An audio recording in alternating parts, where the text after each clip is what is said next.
Hola chicos y chicas, ¿qué tal? ¿Cómo estáis? En el primer vídeo vimos cómo producir corriente eléctrica.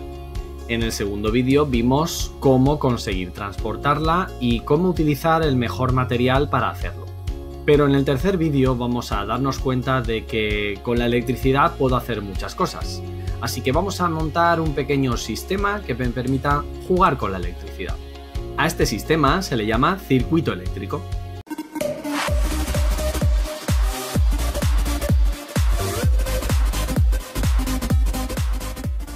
Un circuito eléctrico es un conjunto de elementos que me permite transportar y transformar la corriente eléctrica. Te vuelvo a recordar que la corriente eléctrica no es más que el movimiento de cargas eléctricas. Bueno, vamos allá. Un circuito eléctrico está formado por muchos elementos diferentes que me van a permitir jugar con la electricidad o con la corriente eléctrica.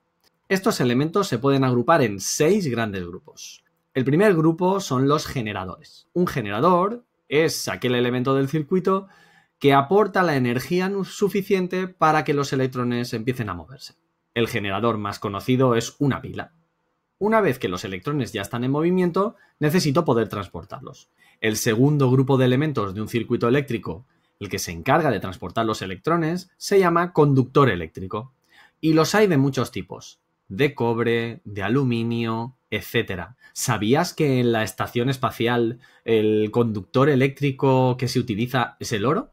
El tercer conjunto de elementos que podemos encontrar en un circuito eléctrico son los receptores. Un receptor es un objeto, un elemento que lo que hace es transformar la energía que tiene la electricidad en otro tipo de energía que puedo aprovechar. O, por ejemplo, una resistencia, que lo que hace es transformar la energía de la electricidad en calor. O un motor, que lo que hace es transformar la energía de la electricidad en movimiento. El siguiente conjunto de elementos de un circuito eléctrico son lo que se llaman los elementos de control o maniobra. Los elementos de control y maniobra lo que permiten es dirigir o interrumpir ese flujo de electrones de la corriente eléctrica.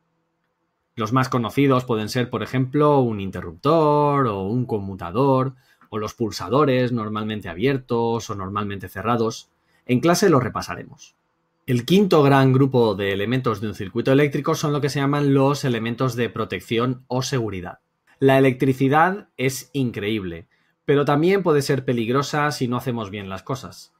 Así que en nuestro circuito eléctrico tendremos que instalar algunos elementos que permitan hacer que ese circuito sea lo más seguro posible en caso de accidente.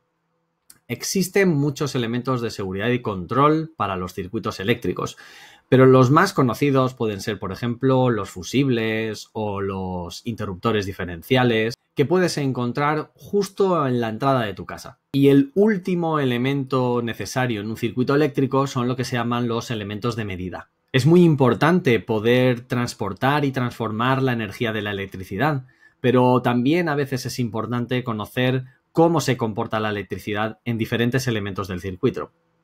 Así que es necesario conocer sus principales características. Para eso utilizaremos un elemento conocido como multímetro o tester que me permite calcular y conocer las principales características de la corriente eléctrica. Pero paciencia, todo esto lo aprenderemos un poquito más adelante. Bueno, nada más, nos vemos en el siguiente vídeo. ¡Hasta luego!